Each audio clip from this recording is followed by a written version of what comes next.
Hello everyone, आज हमने एक ब्यूटीफुल कॉट कॉलर टॉप बनाना सीखा है। आइए मैं आपको उसकी मार्किंग्स दिखाती हूँ। सबसे पहले हम एक स्ट्रेट लाइन ड्रॉ कर लेंगे ट्रायंगल शेपर की हेल्प से।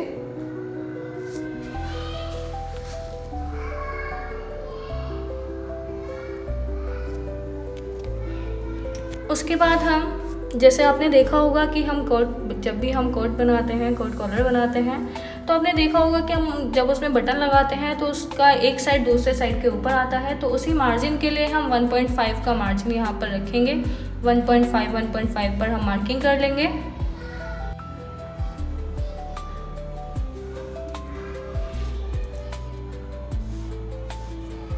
अब हमारी टॉप की लेंथ है 14 इंच, तो हम 14 इंच पर मार्किंग करेंगे और 2 इंच मार्जिन लेंगे हम अपना जो मार्जिन है उसको अंदर फोल्ड करने के लिए। तो हमने 14 इंच पर और 16 इंच पर मार्किंग कर ली है।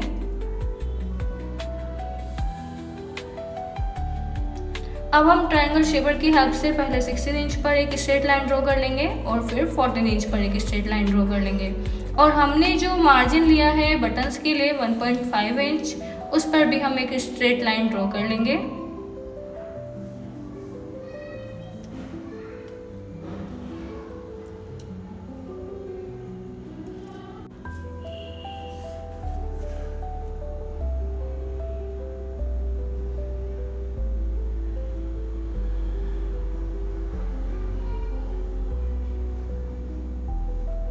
अब हम शोल्डर डाउन करेंगे। बच्चों की शोल्डर हम 1 इंच से लेके नॉर्मली हम हाफ इंच डाउन करते हैं क्योंकि ये हमारा कोट कॉलर है।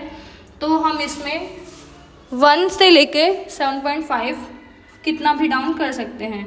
तो मेरा शोल्डर है 11 इंच। 11 इंच का हाफ हम करके देखेंगे तो 5.5 इंच आएगा। हमने 5.5 इंच पर मार्किंग की है और हमने सिलाई का मार्जिन भी इसी में ले लिया है। मैंने इसमें शोल्डर डाउन किया है 0.75 इंच और उस पर मैं एक स्ट्रेट लाइन ड्रॉ कर लूँगी। जैसे कि मैंने बताया था मेरा शोल्डर है 11 इंच, तो 11 इंच का हाफ आएगा 5.5 इंच। 5.5 इंच पर मैंने मार्किंग कर ली है और मैंने स्टिचिंग मार्जिन भी इसी में ले लिया है। तो ये मेरा अप्रॉक्स 6 इंच आ गया है। अब मैं अपने आर्म होल के लिए मार्किंग करूँगी, जिसमें कि आप इसका फॉर्मूला मैंने यूज़ किया है जो कि निशा मैम ने हमें बताया है। जितना भी हमारा टोटल चेस्ट होता है उसको हम 6 से डिवाइड कर देंगे और जो भी आएगा उसमें +1 हम कर देंगे।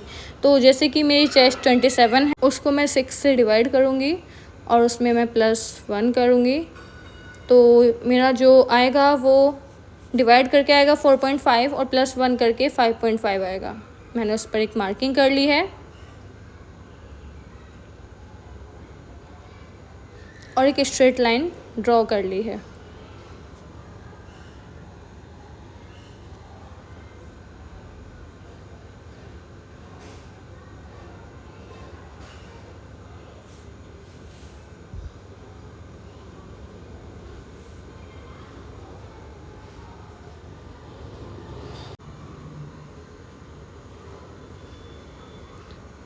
मेरे आर्म होल की लेंथ 5.5 मुझे मिल गई है, जिसका कि मैं हाफ़ लेकर यहाँ पर एक मार्किंग करूँगी। तो मेरा हाफ़ आएगा 2.75। 2.75 पर मैं एक मार्किंग कर लूँगी और यहाँ पर एक छोटी सी स्ट्रेट लाइन ड्रॉ कर लूँगी।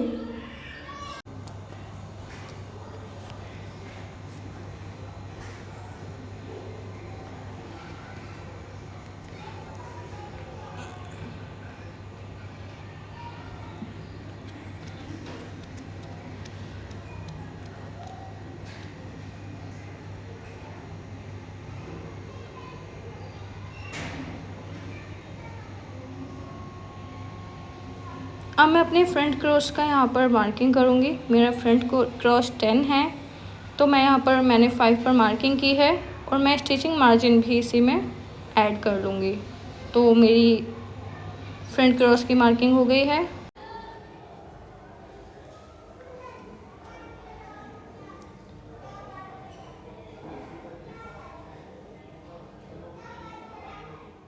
अब मैं चेस्ट के लिए मार्किंग करूँगी। चेस्ट निकालने का फॉर्मूला होता है जो हमारी टोटल चेस्ट होती है डिवाइडेड बाय 4।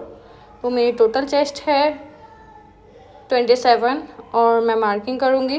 तो 27 को 4 से डिवाइड करने पर आएगा 6.75। 6.75 पर मैं मार्किंग करूँगी और मैं शोल्डर से फ्रंट क्रॉस की मार्किंग पर एक स्ट्रेट लाइन ड्रॉ करूँगी।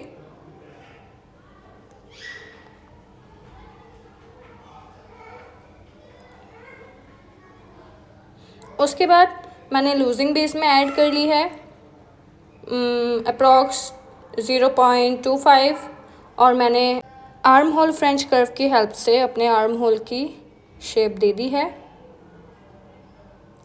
मेरा आर्म होल 14 है और अब आप देखेंगे कि अगर हम इसको जैसे मेज़र करेंगे तो ये हमारा 7 इंच आ जाएगा।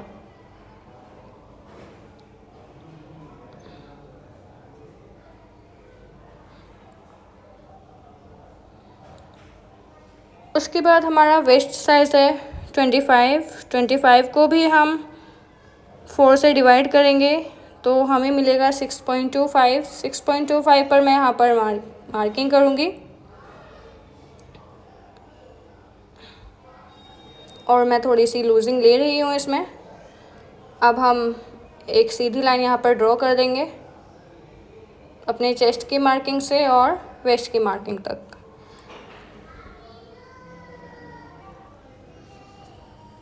अब हम इसमें मार्जिन ऐड करेंगे 1 इंच के लिए और उसके लिए भी हम एक सीधी लाइन ड्रॉ कर देंगे। अब हम नेक की मार्किंग करेंगे। नेक की मार्किंग के लिए नेक ब्रॉड का फॉर्मूला होता है जितनी भी हमारी चेस्ट है उसको हम 12 से डिवाइड कर देंगे। तो मेरी चेस्ट है 27 और मैंने इसको 12 से डिवाइड किया है तो मेरे पास आया है 2.25। तो मैंने नेक ब्रॉड 2.25 लिया है और हम नेक लेंथ के लिए इसमें 0.50 ऐड कर देंगे तो हमारी नेक लेंथ हो जाएगी 2.75। हम यहाँ पर एक छोटा सा बॉक्स बना लेंगे मार्किंग के अकॉर्डिंग।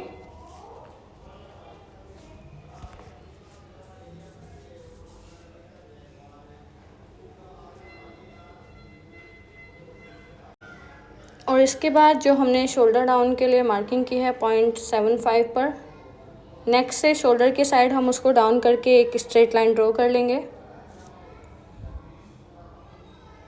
इसके बाद हम फ्रेंच कर्व की हेल्प से अपनी नेक के लिए यहाँ पर शेप दे देंगे। ये मेरी ड्राफ्टिंग कंप्लीट हो चुकी है। अगर आपको इसके बैक पार्ट की और स्लीव्स की भी ड्राफ्टिंग चाहिए तो मुझे कमेंट में ज़रूर बताएं।